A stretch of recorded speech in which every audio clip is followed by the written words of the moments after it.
तो दोस्तों एक बहुत ही सुकूनदायक खबर निकल कर आई है उन 8 भारतीयों के लिए जो कि कतार के जेल में इस समय बंद हैं और जिन्हें कतर की अदालत द्वारा फांसी की सजा सुनाई थी। इनको लेकर एक ऐसी खबर निकल कर आ रही है जो कि शायद हम लोग काफी लंबे समय से जानने के इच्छुक थे। इवन यहाँ तक की बातें बताई जा रही है कि ये 8 भारतीय जो कि कतर में बंद है इस समय, इनकी पत्नियां दोहा पहुंच चुकी है यानी कतर की राजधानी, और इन सब चीजों को लेकर बताया ये जा रहा है कि जल्द से जल्द इनकी घर वापसी हो सकती है, ये लोग स्वदेश लौट सकते हैं। खबर बहुत बड़ी है, इसलिए एकदम एंड तक वीडियो को जरूर देखते रहिएगा। तो दोस्तों 8 भारतीयों को कतर द्वारा अरेस्ट किया गया। ये वही समय था जब फीफा वर्ल्ड कप के आसपास पाकिस्तान की खुफिया एजेंसी ISI के काफी ज्यादा एजेंट्स कतर में मौजूद थे और कतर की गवर्नमेंट को सिक्योरिटी को लेकर मदद कर रहे थे। उसी दौरान इन 8 भारतीयों को अरेस्ट किया जाता है।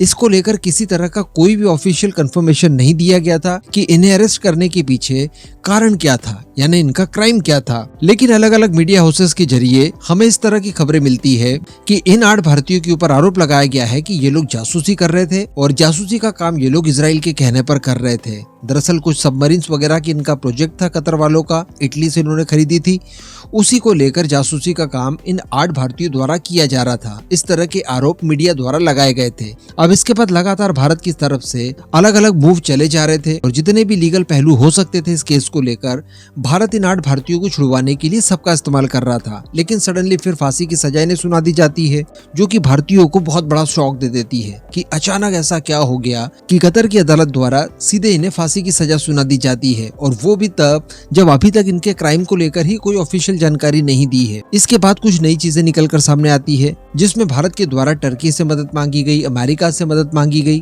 और एक वीडियो में मैंने आपको बताया था कि टर्की अमेरिका की मदद के बावजूद अगर किसी तरह का कोई रिलीफ नहीं मिलता तो फाइनली मोर्चा संभालेंगे प्राइम मिनिस्टर मोदी खुद। और COP22 जो कि UAE में 2 दिसंबर को होगा, उसमें कतर के आमिर के साथ मिलकर वो इस मामले को लेकर डिटेल में डिस्कशन करेंगे, और एक्चुअली ऐसा हुआ भी। इसके बाद एक पॉजिटिव डेवलपमेंट पहली बार हमें देखने के लिए मिला, और वो डेवलपमेंट कुछ इस तरह का था कि हमारे 8 भारतीयों की एक याचिका को स्वीकार कर लिया गया जिसमें जो सजा दी गई है इन्हें उसके ऊपर पुनर्विचार किया जाए, यानी एक मौका इन्हें मिल गया। अब यहाँ तक की खबर तो ऑफिशियल थी, लेकिन इसके बाद कुछ अनऑफिशियल खबरें भी निकल कर आई जो कि बहुत रिलायबल सोर्सेज से आई है, लेकिन फिर भी वो अनऑफिशियल ही मानी जाएगी। और वो खबर कुछ ऐसी थी कि भारत और कतर के बीच में जो कुछ भी डिस्प्यूट्स थे उन सभी को शॉर्ट आउट कर लिया गया है। जो भी नेगोशिएशन होने होंगे वो हो चुके होंगे, जो प्रेशर डालने की कोशिश की गई होगी वो सारी चीजें कर ली होगी, और इन सब के बाद इन 8 भारतीयों को लेकर कमिटमेंट कतर की तरफ से भारत को दे दिया गया होगा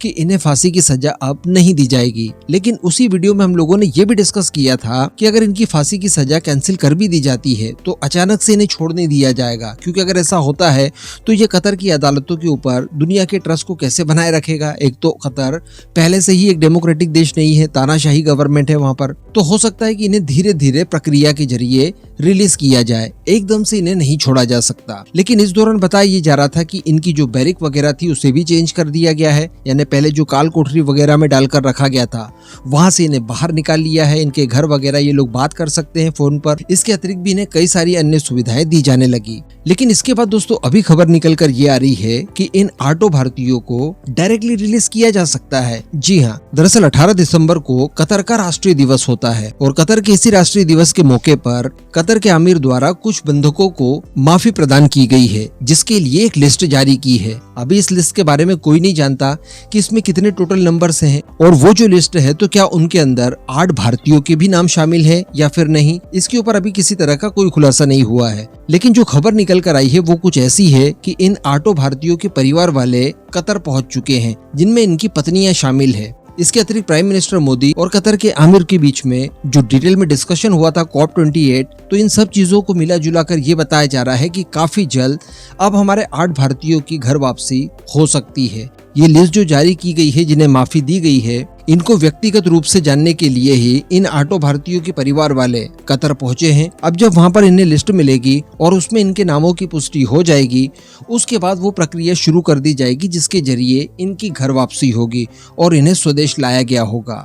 तो कहने का मतलब काफी ज्यादा क्रिटिकल कंडीशन अभी भी बनी हुई तो है, लेकिन इसके बावजूद जो उम्मीदें बताई जा रही है वो काफी ज्यादा है कि इस बार 8 के 8 भारतीय स्वदेश वापस लौट सकते हैं। अब अगर यहाँ पर अनुमान लगाने की कोशिश की जाए कि ऐसा क्या कारण हो सकता है कि कतर इन सब के लिए राजी हो गया है, क्योंकि पुनर्विचार याचिका अगर इन्होंने स्वीकार कर ली थी उसी दिन ये बात लगभग क्लियर हो गई थी कि अब इन्हें फांसी की सजा तो नहीं दी जाएगी। तो ऐसा आखिरकार भारत ने क्या किया? तो हम लोग पहले भी डिस्कस कर चुके हैं कि फिलहाल हमारे पास ऐसा कोई भी विकल्प नहीं बचता जिससे कि डायरेक्टली हम लोग प्रेशर बिल्डअप कर सके कतर के ऊपर, क्योंकि कतर का शॉर्ट टर्म में हम लोग कुछ भी नुकसान नहीं कर सकते, लेकिन लॉन्ग टर्म में कतर को भारत की आवश्यकता पड़ेगी। और अगर भारत के साथ अच्छे रिलेशनशिप नहीं रहते कतर के, तो इसमें कतर का ज्यादा नुकसान है बजाय भारत के। इसके अतिरिक्त हम लोगों ने इस बात को भी डिस्कस कर लिया था कि अमेरिका हो या फिर टर्की हो, दोनों इस समय मदद करने के लिए ना तो भारत को तैयार होंगे और ना ही वो इतने ज्यादा कैपेबल है कि इतने बड़े मामले को डायरेक्टली सुलझा लें। तो डेफिनेटली यहाँ पर किसी तरह का कोई नेगोशिएशन हुआ हो जो कि इजराइल हमास वॉर संबंधित हो सकता है, जैसा कि इजराइल भारत से एक्सपेक्ट कर रहा था कि आप हमास को एक आतंकी संगठन डिक्लेयर कीजिए और भारत द्वारा अभी तक ऐसा नहीं किया गया है।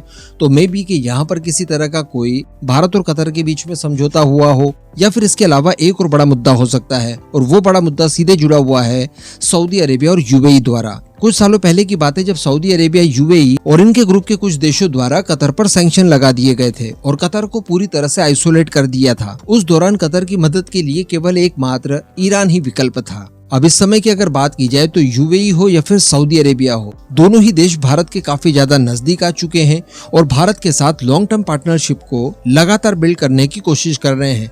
इन्वेस्टमेंट से लेकर इंफ्रास्ट्रक्चर और लगभग सभी तरह की वो चीजें हो रही है जो कि अच्छे अलाइज के बीच में होती है। तो मे बी कि इसका भी एक इम्पैक्ट कतर के ऊपर पड़ा हो कि इन फ्यूचर अगर ऐसी कोई प्रॉब्लम आती है और सऊदी अरेबिया, यूएई दोबारा से आइसोलेट करने की कतर को कोशिश करते हैं, तो उस समय भारत के जरिए इन देशों को कम से कम इस काम के लिए रोका जा सके। तो एक द्वार खोलने की कोशिश कतर अपने खुद के लिए भी करेगा। बाकी की सारी चीजें तो अगर पब्लिक में आएगी तो मैं आपको जरूर बता दूंगा। इस पूरे मुद्दे पर आपका जो भी मानना हो नीचे कमेंट करके जरूर बताइएगा।